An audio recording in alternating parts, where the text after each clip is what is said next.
السلام علیکم ناظرین، اس ویڈیو میں آپ کو بتاؤں گی کہ عامر لیاقت حسین کی پاکستان تحریک انصاف میں شمولیت پر تحریک انصاف کا اندرونی ماحول کیا ہے اور کیوں عامر لیاقت حسین کی پی ٹی آئی میں شمولیت کا فیصلہ مؤخر کر دیا گیا ہے۔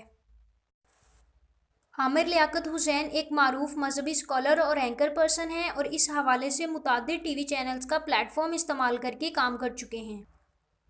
عامر لیاقت حسین کا تعلق متحدہ قومی موومنٹ سے رہ چکا ہے۔ وہ کراچی میں MNA کے عہدے پر فائز رہے ہیں اور اسی سیاسی جماعت کی سرگرمیوں میں کراچی اور سندھ میں کافی سرگرم رہ چکے ہیں۔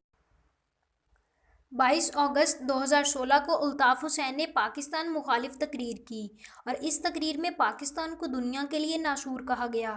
یہی نہیں بلکہ یہ بھی کہہ دیا کہ پاکستان ایک دہشت گرد ملک ہے اور اس کو ختم کرنا ایک نیک کام ہے۔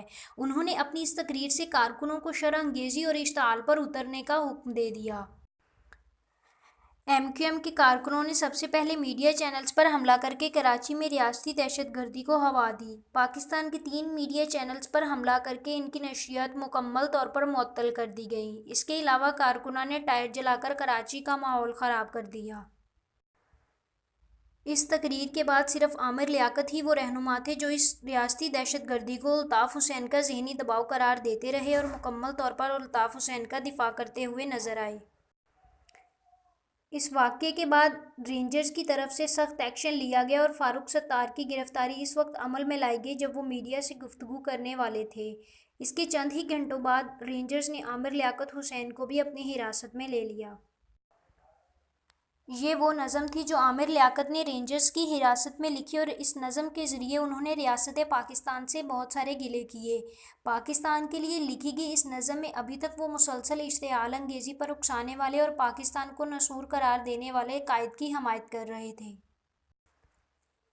اس تقریر کے بعد ڈاکٹر فاروق ستار نے کراچی پریس کلب میں ایک پریس کانفرنس کی اور MQM کو متحدہ پاکستان اور متحدہ لندن 2 گروپوں میں تقسیم کر دیا۔ عامر لیاقت بھی اس پریس کانفرنس میں خاموشی سے بیٹھے رہے۔ عامر لیاقت نے آج سے تقریباً 1 سال پہلے سیاست چھوڑنے کا فیصلہ جیو ٹیلی ویژن کے پروگرام آج شاہ زیب خانزادہ کے ساتھ میں کیا تھا اور انہوں نے ساتھ ہی ساتھ شاہ زیب خانزادہ کو یہ بھی قسم دے دی تھی کہ اگر وہ دوبارہ سیاست میں آئیں تو ان کا یہ ویڈیو کلپ لازمی دکھایا جائے۔ اب عامر لیاقت حسین PTI میں شامل ہونے کی خواہش ظاہر کر چکے ہیں اور chairman of PTI Imran Khan ان کے مکمل طور پر حمایتی نظر آتے ہیں، لیکن بہت سے دوسرے سینئر رہنما عامر لیاقت کی PTI میں شمولیت پر شدید برہم نظر آ رہے ہیں۔ عامر لیاقت کی شمولیت کے معاملے میں PTI 2 گروپوں میں تقسیم ہو چکی ہے۔ شاہ محمود قریشی، شیری مزاری اور فیصل واوڈا عامر لیاقت کی شمولیت کے خلاف عمران خان کے سامنے کھڑے ہو چکے ہیں۔ عمران اسماعیل، اسد عمر اور علی محمد عامر لیاقت کی پاکستان تحریک انصاف میں شمولیت پر خوش اور مطمئن نظر آ رہے ہیں۔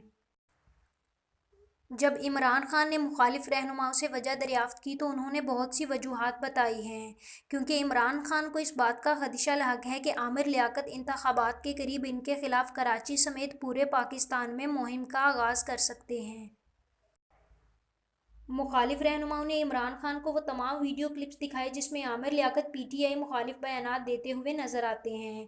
بات صرف مخالف بیانات تک ہی محدود نہیں بلکہ انہوں نے PTI کو گھٹیا اور گھناؤنا قرار دیا۔ انہوں نے PTI کو زمین پر فساد پھیلانے والی جماعت بھی قرار دیا تھا۔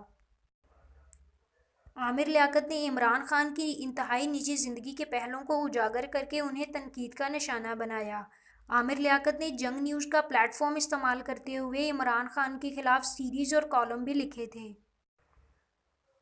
اب دیکھنا یہ ہوگا کہ کون سا گروپ حاوی ہوگا۔ عمران خان کس کی بات کو ترجیح دیں گے، کیونکہ دونوں گروپوں میں ہی انتہائی سینئر رہنما موجود ہیں۔